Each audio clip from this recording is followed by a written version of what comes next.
That's when it hit me. The site wasn't pulling information, it was deciding it. My choices weren't mine anymore. They were rewriting my future, second by second.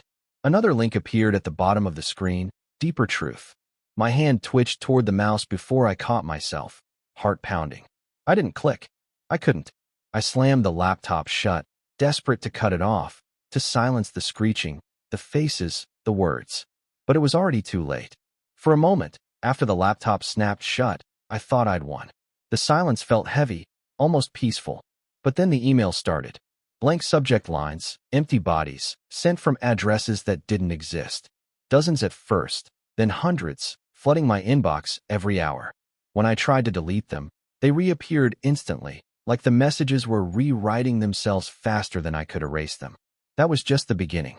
The lights in my apartment flickered at random, sometimes pulsing in rhythm with a heartbeat that wasn't mine.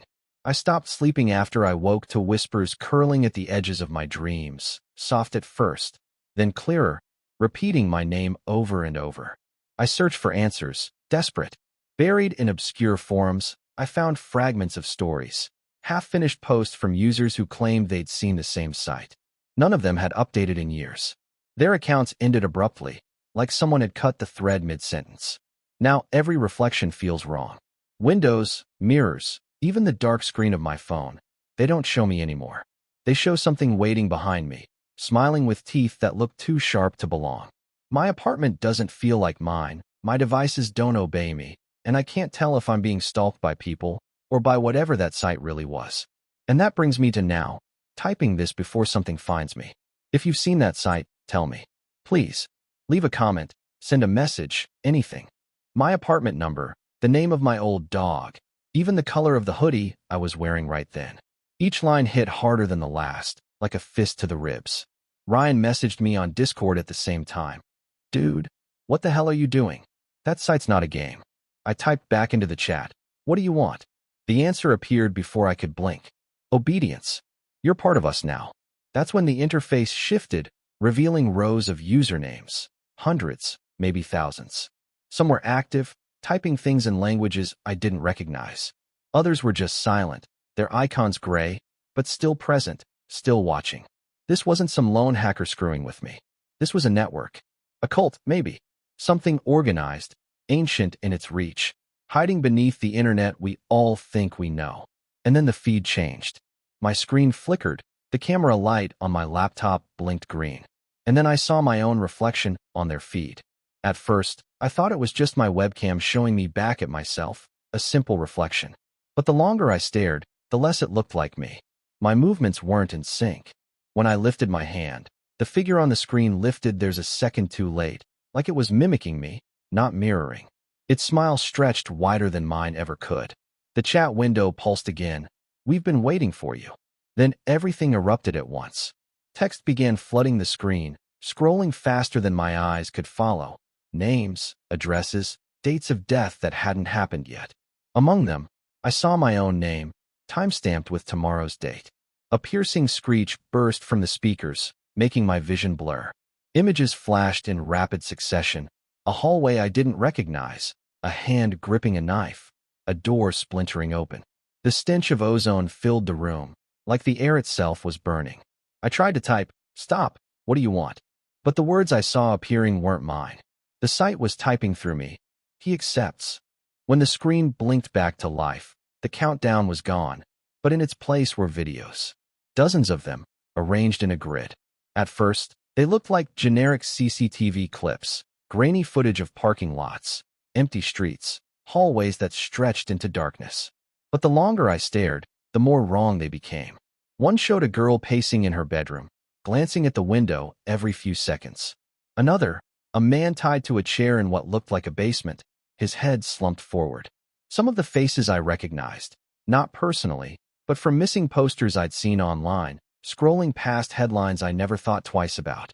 A faint hiss bled from my speakers, rising into distorted whispers that seemed to form words just beyond recognition.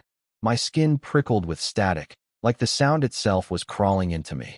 You probably think I'm exaggerating. I wish I were. If you don't believe me, check your browser history. Actually, no, don't. This site won't be there. It never is. I should have stopped. closed the laptop, walked away. But there was something intoxicating about the horror, like a hook buried in my chest pulling me deeper. Each click revealed new layers, hidden menus, broken code that rearranged into sentences, taunts written just for me. At the bottom of one page was a single link, tucked in the corner, almost invisible. Final answer. Everything in me screamed not to touch it. But curiosity is stronger than fear, stronger than survival. Of course, I clicked it. And that was my biggest mistake. The page that loaded wasn't static like the others. It was alive. A chat window filled the screen, blinking with a single message waiting for me. Welcome back. I hadn't typed a word yet.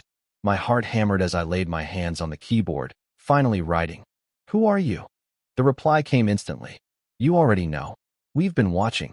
At first I thought it was a bot, some pre-programmed script designed to spook people. But then it started dropping details. When I hovered over one option, the text changed, like it knew I was there, like it was responding. I swear I felt the heat of the laptop rise, a faint hum vibrating through the desk as though the machine itself was straining. It wasn't just a website. It felt alive, adjusting itself for me, waiting for me to make a choice. That's when I realized this wasn't just a site. It was watching me. At first, I tried to convince myself it was just some elaborate ARG, the kind of project a group of bored coders throw together for kicks. I'd seen weird puzzle sites before, cryptic riddles, fake conspiracies, scavenger hunts that lead nowhere. But this wasn't that. This was different. The page began to display things it shouldn't have known. My hometown, the exact street I grew up on. Even my old gamer tag from middle school, something I hadn't used in over a decade. I froze, staring at the screen while my stomach churned. No normal site could dig that deep. Not without access I'd never given. I messaged Ryan again. Okay, this is creepy.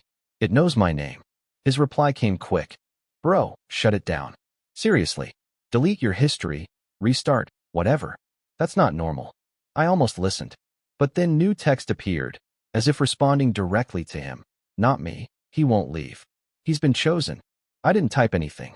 Neither did Ryan. The words just appeared, glowing faintly on the black background. And beneath them, a countdown clock flickered into existence. 60 seconds. 59. 58. It was hypnotic, the numbers falling faster than my brain could process. I should have slammed the laptop shut, pulled the plug, done anything but stare. Instead, I just sat there, paralyzed, waiting to see what would happen when it hit 0. And when the clock hit 0, my screen went black. Weird forums, broken websites, places that feel abandoned but still breathe with faint activity. It's like walking through an empty mall after closing. Wrong, but fascinating. And yeah, I know the internet has dark corners. Everyone warns about the deep web, like it's some monster under the bed. But the truth? Most of it is boring. Scam pages, half-dead marketplaces, edgy role-players pretending they're part of a secret society. I'd been there, done that, closed the tab 1,000 times. That's why I got cocky. I thought I'd seen it all, thought I knew how to separate smoke from fire. But that night proved me wrong. That night I stumbled on something that didn't belong, something that didn't just want to be seen, but noticed me back. It happened the way accidents usually do, small, stupid, almost forgettable. I was bouncing between forums, the kind that look like they haven't been updated since the early 2000s. You know the type. Neon text on black backgrounds, broken images. Half the threads are bots arguing with each other. Buried in one of those, hidden under a post about abandoned flash games, was a link. No description, no comments, no context, just a string of characters that didn't look like any normal URL that I almost didn't click it. Almost. But boredom is dangerous, and curiosity is worse. One tap, and my screen went black. For a second I thought my laptop had crashed, but then a faint symbol flickered into existence. A jagged circle, like someone had scratched it into the screen with a knife. Beneath it, glitching text pulsed in and out.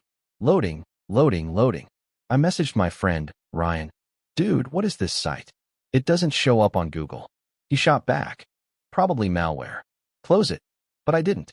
The page shifted with every refresh, like it was rewriting itself. Buttons appeared and disappeared, menus rearranged in real time. If you're hearing this, it means I survived, at least long enough to tell the story. I don't know if that makes me lucky or cursed, Because what I'm about to share isn't just another ghost story pulled from Reddit or some creepypasta buried in a forum thread. This is something I wish I had never seen, something I can't unsee. My hands still shake every time I open a browser, every time I hear the faint click of my keyboard, like the very act of being online might summon it back. It started so normally, late nights, boredom, scrolling through the same feeds everyone else does. Memes, music, dumb videos, endless noise. The internet felt safe, predictable, almost comforting in its chaos. That was before I found the hidden link. Before I opened the site that shouldn't exist. I know how this sounds. Maybe you're already rolling your eyes, thinking I'm exaggerating. But keep listening, because I'll tell you exactly what I saw. I'll describe it in detail. And when I'm done, you'll wish you never knew it existed at all. Some things aren't meant to be found. Some websites don't want visitors. And yet, I couldn't stop myself from clicking. Most nights blur together when you live the way I do. Sleep is optional. Background noise more than necessity. And the glow of a screen feels more like a companion than any human face. I'd scroll through Reddit, hop into random Discord servers, argue with strangers about movies I didn't even care about, just to fill the silence. Pathetic, maybe, but if you've ever found yourself 3 hours deep into a comment thread at 2 a.m., you get it. I wasn't looking for anything unusual. That's the thing, I never am. It's always boredom that gets me, the itch to see something new, to scratch past the surface where most people stop. Some people binge shows, others go out drinking. Me? I dig around online. I need to know I'm not the only one. Because right now, it feels like I'm screaming into a void that's already chosen me. And the silence on the other side is worse than any answer. Maybe the link is still out there, buried in some forgotten forum post like the one I found. Maybe you've scrolled past it without realizing. If you stumble across it, don't. Don't touch it. Don't click. Curiosity is a trap, and the price of knowing is so much higher than you can imagine. I can't say how much time I have left. The countdown didn't stop when the screen went black. It just moved off my laptop and into my life. Every shadow feels closer. Every sound in the hall makes me freeze.